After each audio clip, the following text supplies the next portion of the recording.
Hey, what's happening everybody? Welcome back to Anime Casuals. I'm Lucky, and today it's punishment time as I give you my thoughts after watching Made in Abyss, Dawn of the Deep Soul. If you guys didn't check out our latest anime game, well, spoilers, I did lose this one, but if you guys did want to check it out, I'll leave a link in the description box down below.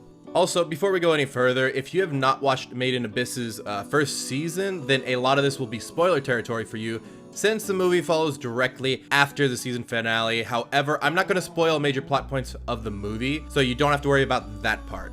So just a quick refresher on where we left off. Riko and Rig, after making it to the 4th layer, end up facing a serious problem when Riko gets hit with a dangerous poison in her arm. After skipping some very traumatic scenes that I probably can't get away with showing you on YouTube, Nanachi ends up coming to the rescue and helps nurse Riko back to health. But in return, she asks Rig to kill her friend Midi, who has become a blob-like creature who has lost her humanity. We here at Anime Casuals like to call her Blob Girl because we have no souls. Anyway, we found out that Nanachi and Midi became that way due to experiments from Bondrewd, a white whistle who was using children as test subjects for determining how the curses work in the 6th layer and how to prevent it.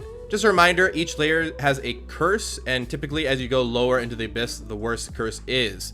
Nanachi, even after turning into a hollow or someone who has suffered disfigurement due to the 6th layer's curse, ends up helping Bondrewd with his research, which you'll find out a little bit more about what that research entailed as you watch this movie. However, once she finds out Midi has become virtually immortal and that Bondrewd has been ruthlessly killing her, I'm going to say that one more time, he has been ruthlessly killing her over and over again, she decides she has had enough and takes Midi to the 4th layer, where she eventually ends up meeting Riko and Rig and ends up helping them. The reason why Nanachi's story is so paramount is because it directly leads into this movie, where the gang are trying to get through the 5th layer, which is where Bondrewd is.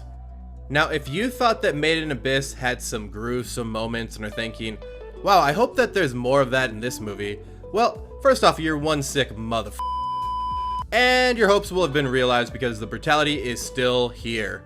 The interesting part about this movie is the inclusion of another child named Prushka, who is apparently Bondrewd's daughter, who greets them as they enter the facility. The same facility at which Nanachi and Midi suffered so much trauma. Now, in order to not spoil anything major, I have to stop right about there when it comes to the story. But let's talk about my overall reaction to this movie. So when coming in, I really didn't think that they were going to be able to fit too many things into this movie and that it was going to feel rushed. However, my mind was put at ease pretty quickly, as there is plenty of downtime in this movie for character development, as well as further insights into the struggles that Riko, Rig, and Nanachi will have to face as they go forward. For example, getting their hands on a white whistle and what it takes to make one, Nanachi coming back to the place where she helped hurt so many children and was even hurt herself, how to deal with Prushka since it seems like she's not like her father, as well as figuring out what kind of man Bondrewd truly is. The movie was a whirlwind of emotions for me since I knew bad things were going to be happening, but it still had me on the edge of my seat, and I gotta say the animation that we came to know and love from the series is still on full display